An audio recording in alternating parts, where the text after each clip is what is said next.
All right. We've got John Carney, Breitbart and economics editor, finance editor, and co-author of the Breitbart Business Digest. Dave Malpass, former president of the World Bank, and Joe LaVorgna, former White House economist for the National Economic Council. And what's the name of your current bank? SMBC Nikko Securities. There we go. You got it. It went right by me on the prompter, so I had to come back and ask for help.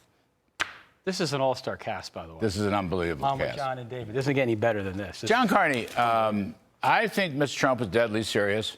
I think he was absolutely ready to, pull the trigger, boom, boom, boom. No question about that. But one of the implications to me is to go back to one of the original thoughts, which is, okay, we're going to tax you because you're taxing us, right?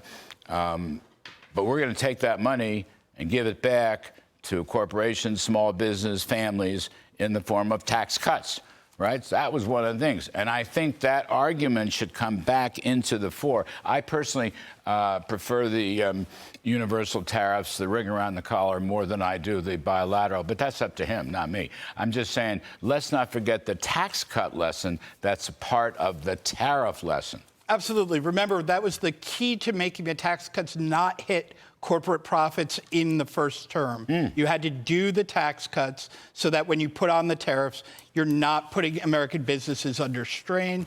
That's a great thing. We need to do that now. As you said, Donald Trump has shown he is not bluffing. This was not a bluff. This was Donald Trump saying the tariffs are coming on. Mexico stepped up and said, okay, look, give us some time. We'll work this out. Trump said, yeah, you have to give me a promise right now, 10,000 troops on the border, and then a month to make sure that we're really going to be happy with it.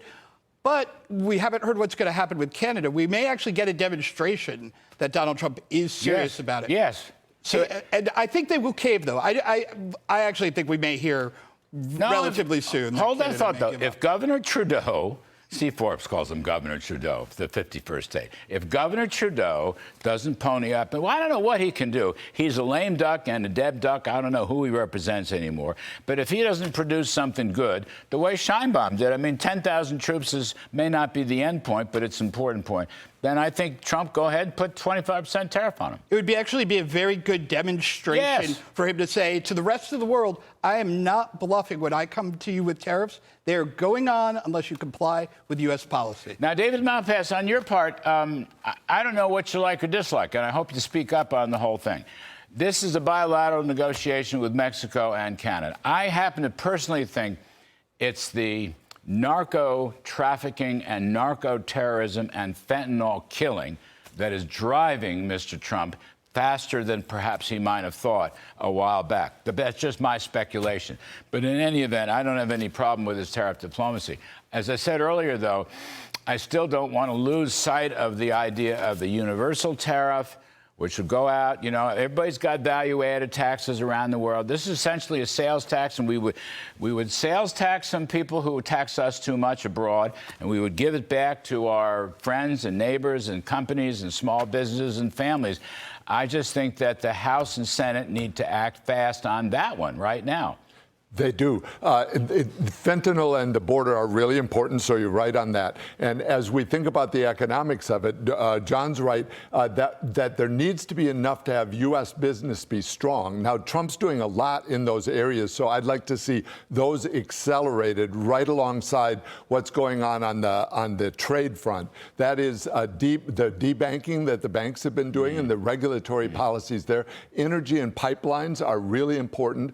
Small business lending from that the Fed could allow if it had different policies, DOGE and the reconciliation bill. And the point I'm making is that there's this grand deal that needs to be made in the House to have a really strong coalition to get the tax cuts. So I want to end. The tax cuts are really critical, and they're part of all of the deal that's being worked together. That's right. See, that's the thing. That's why it's not inflationary.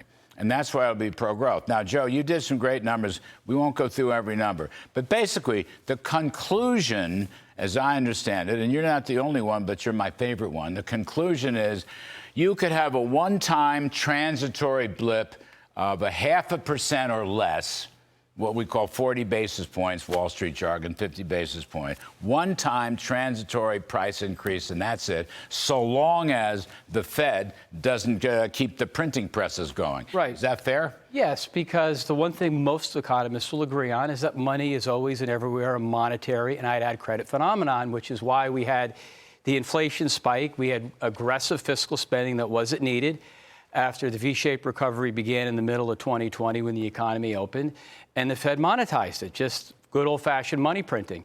Tariffs are not inflationary. It's interesting, Larry, I listen to a lot of economists talk. It seems like they're all left of center. It's unbelievable. But somehow all the tariffs now are inflation. They're not. It's a price level adjustment.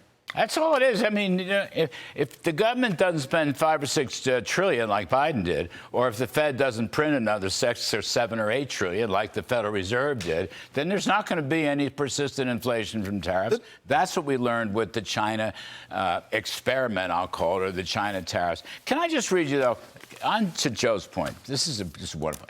Everyone here, I'm watching Wall Street Journal quoting Larry Summers, the former Treasury Secretary, Kentucky Republicans, Rand Paul, who's a friend of mine, but okay, fine. Here's some people who are not afraid of the tariffs and don't think they would take any economic harm. Okay, we ready for this? Art Laffer, Larry Kudlow, Kevin Warsh, Stanley Druckenmiller, Jamie Dimon, Dan Loeb, Kyle Bass.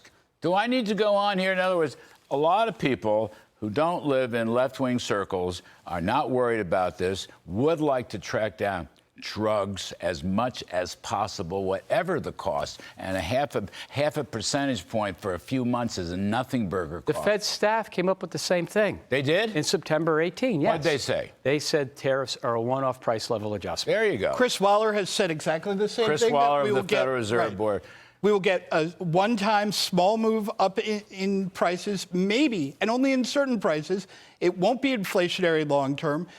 I just was looking at charts that showed the impact of these tariffs on inflation for Mexico and Canada would have actually been significant.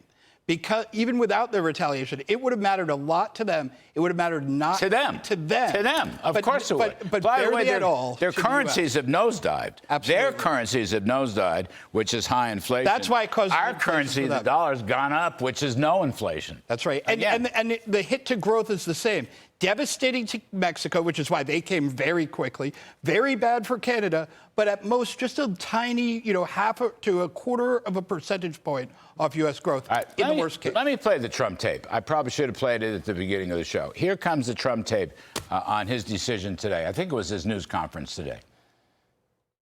So the call with Mexico went very well in the sense that they're very strong now on the border. They're going to put soldiers there. So, actually, they're best military soldiers, and they're going to be at the border, 10,000. And the 10,000 soldiers are going to keep illegal aliens out, and they're going to keep them out, seriously out, and otherwise they're going to have a big penalty. Mexico's going to be penalized. They're not going to come through Mexico anymore, and they're not going to let the fentanyl come in from China. And China hopefully is going to stop sending us fentanyl. And if they're not, the tariffs are going to go substantially higher. There you go. Dave Malpass, he's put China on warning again. He's put Mexico and Canada, he's put everybody on warning. And I think, it's funny. I read down this list. We did it for the show, for the Big Money show when I was on. You've got guys like, I'm going to call them non-economists, but very sophisticated hedge fund managers, Kyle Bass, Dan Loeb. Jamie Dimon, of course, a great banker, has told people to stop obsessing about tariffs. Stanley Druckenmiller. These are not crazy pro-Trump people. They're just saying, basically, they're saying, you know what? In order to stop the scourge of fentanyl and other drugs, in order to try to stop the narco state that Mexico's become, if we have to put down tariffs, then so be it, because the cost is very low and temporary. I just find that, I say this as an old free trader, basically, but I find that very reassuring and very full of common sense. countries will do what the U.S. wants. So they want to find out, what do you want?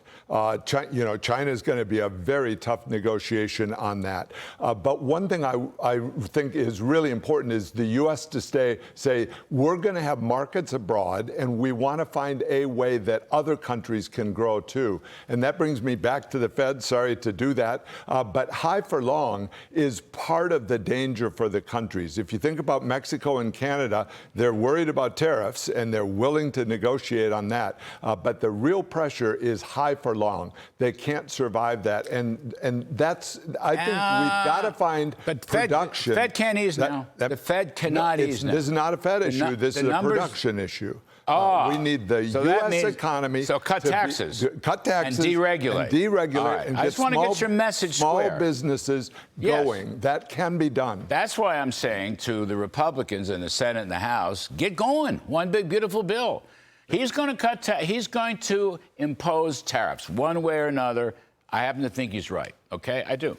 But you can mitigate and put that to good work if you use the revenues to cut taxes. What's wrong with that? Joe LaVorgna, what's wrong with that? No, nothing. In fact, as I think about how to raise national savings, you've got potential great savings coming from Doge, combined with increased production that David's talking about. And that's how you get a more balanced economy. You have more domestic production, more income, lower consumption. It's a win-win. What would you do if you were going to address the House and Senate conference, the two of them together, a bunch of Republicans in one room? Be a really scary thought. Well, wouldn't you say, boys and girls, get moving on the tax cuts? Say, absolutely, you need to cut taxes, because the first thing that tariffs do is they squeeze the margins of U.S. producers after they have currency effects. So we need to offset that by saying, yes, people are going to say, oh, you guys are going to bear the cost of the tariffs.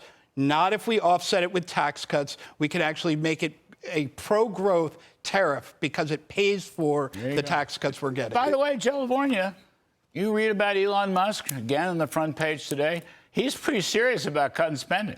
Donald Trump's pretty serious about cutting spending. But, you know, one thing just to add to what John was saying, and that is it's not just offsetting U.S. domestic producers, it's also encouraging others to come to the U.S. Come here. Because they won't pay the tariff, they'll get cheap energy, they'll get pro-business deregulation. We win the global race for capital. That's what we're doing. I think I have to get out. We win. Go ahead. We know we win that. We need a negotiation in the House and Senate to get everybody on board with all of this. We need energy, reconciliation bill, the tax bill, and that means playing negotiation with all of the members at the same time. And I think that Doge has to be part of that.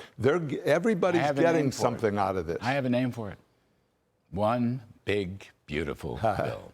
And they got to get it done by this spring. How about that? David Malpass, thank you very much. John Carney, thank you. Joe LaVorgna, appreciate the work. What was it, by the way? It was 40, 50 basis points? That's 32, to be specific. 32 basis points, a third of a percentage points for a tiny period of time. And that's what everybody's belly aching about.